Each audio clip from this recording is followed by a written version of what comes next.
Good evening, you're watching Fiji Today. The first ever e-ticketing system was launched this morning by the Prime Minister, Commodore Voreqe Bainimarama. The launching was officiated at Andithakambo School in Sawani. The launch this morning saw the Prime Minister board the Tadirua bus with students of Andithakambo School and had the honor to using the first e-ticket for his journey to Sawani to officiate the launch. Prime Minister Bainimarama said the launch not only shows Fiji's advancement towards modernization, but is indeed a sign of achievement. E-ticketing will bring transparency, it will bring accountability. The likelihood of theft of money is minimized. It will mean that bus operators and various regulatory agencies will have much easier and expedited access to accurate and timely data. E-ticketing will also mean that paper ticketing will be replaced, thereby reducing litter. The first phase of this e-ticketing project will target school children, followed by the general student population. E-ticketing will be available to the traveling public in 2012. In 2009, we introduced the school bus fare subsidy system, which provided more than 95,000 school children nationwide with daily bus vouchers to travel to school. The success of this program encouraged the launch of the e-ticketing program.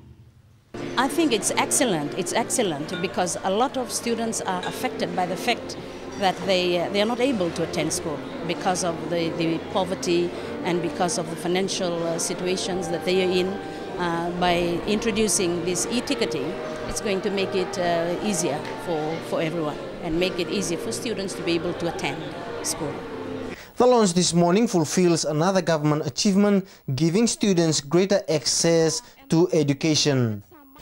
The National Disaster Management Office has issued a public advice for communities residing in the low-lying areas to take extra precautions as the country is experiencing bad weather conditions. And DMO Director Patilai Ndombui says all government agencies responsible for natural disasters in all divisions will be on standby. The National Disaster Management Office has also strengthened its link with village heads to provide first-hand information. Latest reports received by NDMO is on the closure of the Vunindao Road this morning after some of the crossing along the roads were washed away by heavy rain. Reports from the North and Western divisions are yet to be received.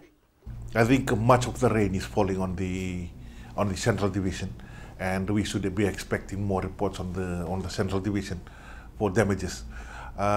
We've heard also of some reports along the Corabo Flats, which is also underwater.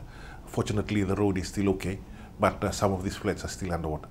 Ndombui says so far no deaths have been reported. However, the National Disaster Management Office is advising the public to take extra precautions. You never know what is underneath those flood waters, those muddy waters. You never know whether it is a rock or whether it is a tree or whether it is something. Even if it is flowing slowly, you never know what is beneath those waters. And those are the some of the things that kills, that also destabilizes anyone who is crossing the river. And once you lose your footing on the river, the chances of you coming up alive is very, very minimal. Ndombui added weather predictions from the Nandi Weather Office indicate low to medium cyclones hitting the Eastern Pacific, which covers Fiji, Tonga, and the Cook Islands. Fiji will host the first ever South Pacific Food and Wine Festival from March 14th to the 17th next year in Danarau, Nandi. This was launched by the Attorney General Ayaz Sayed Kayum at the renowned Mango Cafe. Government is supportive of the South Pacific Food and Wine Festival, which will be held next year. This is expected to be held during the low tourism season. Attorney General Ayaz Sayed Kayum says hosting the festival during this season will create new opportunities within the tourism sector. Most importantly, the festival will be an opportunity to showcase Fijian cuisines internationally. As you know, that the Bainimarama government has been focused on the agriculture sector, growing our own food, replacing or import substitution, replacing imported food items, A whole range of activities will take place. You'll be able to have the opportunity of having a lot of chefs come from offshore, internationally renowned chefs. And of course we have Robert Oliver, whose cookbook has won an international acclaim and award. And he has in fact featured three persons from Fiji. One of them of course being Kalara Vusoniwelala, who runs this cafe.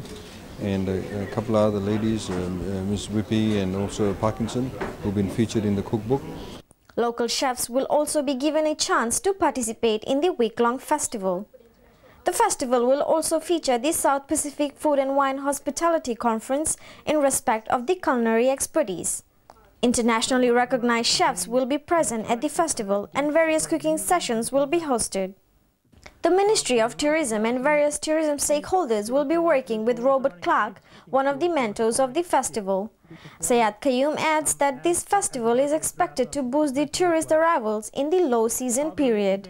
Initially it does help us to increase that segmentation within the tourism sector. It brings in tourists in a low peak period, and we are then able to give international recognition to Fiji. Join us again after the break.